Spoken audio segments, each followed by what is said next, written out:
Hey guys, Thomas Joseph here. Now, does this ever happen to you?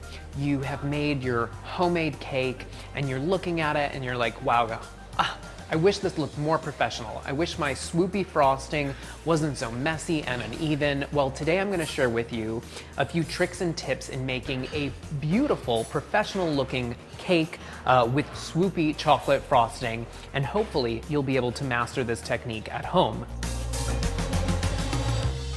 In front of me, what do I have? Well, I have a 2-layer cake. It can be whatever you want. It could be chocolate, it could be vanilla, it could be anything. And really, you could use any frosting here as well, but I have this delicious chocolate frosting that's made with a little bit of cream cheese and sour cream, so it's nice and light and fluid. You wanna make sure that when you are picking out a frosting for swoopy frosting, for those beautiful swoops, that you pick a frosting that is light in texture. So a Swiss meringue buttercream is a great frosting to use.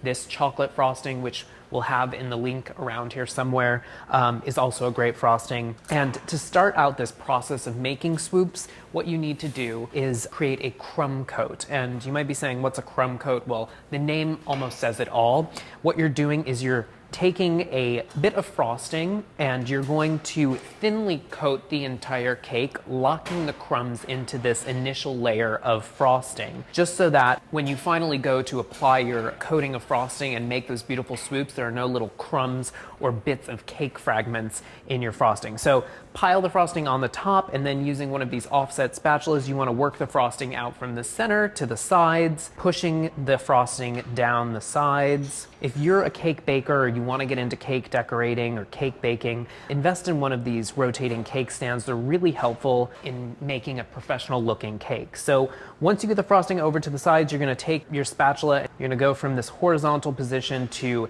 a vertical position, and you're going to gently work the frosting completely around the cake all the way down to the bottom. And with a little bit of practice, you guys, you'll be able to do this very quickly. Now, using your offset spatula like I'm doing, what I'm doing is I'm just holding it straight up against the side of the cake, not applying too much pressure, and I just want to even out the frosting. I don't want this to be swoopy just yet. Rotate the cake stand, not moving your spatula, creating some straight sides here. Remove any excess frosting. You can wipe it on the side of the bowl. So I'm going to take off any extra frosting I have on the top, and I just do that by taking the offset spatula and swiping from the side into the middle, and I usually spin the cake stand at the same time. And now, typically, what you would do at this point, once you have applied this crumb coat, this thin layer of frosting, is you would take this and you can put it into the refrigerator to chill and set, so that none of the crumbs that may have accumulated in the frosting come out into this new layer that we're going to put on. So I'm going to let this go into the refrigerator for about 20 minutes until it's slightly chilled.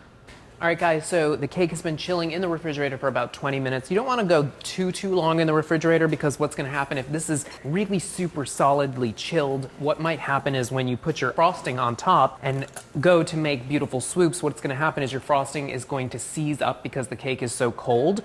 So you don't want it to be icy cold or even frozen. So I'm taking more frosting, and now again, I'm going to take my offset spatula here and I'm going to apply a thicker coat of frosting on top and around the sides. And, you know, it's really up to you how much frosting you like. How much frosting do you want on your piece of cake? Now, I like frosting, so I think I'm going to add probably about 1/2 inch of frosting around the sides and on the top, just creating an even amount of frosting as I do. If you didn't have one of these offset spatulas, but you had one of these, you could certainly use a regular rubber spatula to do this portion. But if you wanted to get something a little bit more straight, this is a bench scraper. You can position this on the side of your cake here, spin, and it should even out the frosting for you in a nice, clean, fast way. So now for some swoopy textures, you can do a few different things. You can use one of these offset spatulas. It's up to you. If you have this, is great, but most people have spoons, right? So you can pick any spoon you have, big, small, medium. The size of the cup of the spoon is going to give you the size of the swoop that you're looking for. So I'm going to go with the smaller spoon here, and I'm going to start with the top of the cake. Now, to create a swoopy texture, what you're really looking to do is just press the tip of the spoon into the frosting and create almost like swirls. Now you can knock the frosting off, or you can keep it on, and all of these little swirls create swoops, which makes your cake look beautiful and professional. Now you could stop swooping like I'm doing, just kind of nicking off the frosting here, or you could make swoops that kind of move so you have a little bit more texture. It's really up to you and how you want to see your final cake. So now for the side of the cake, any frosting that you pushed off to the side, again, you can take your offset spatula and just smooth it out slightly, creating a straighter side. Remember, we don't want this to be too messy here, you guys. So now for the sides of the cakes, you want to do a very similar action with your spoon. So creating swoops, you can keep it fluid and moving like this.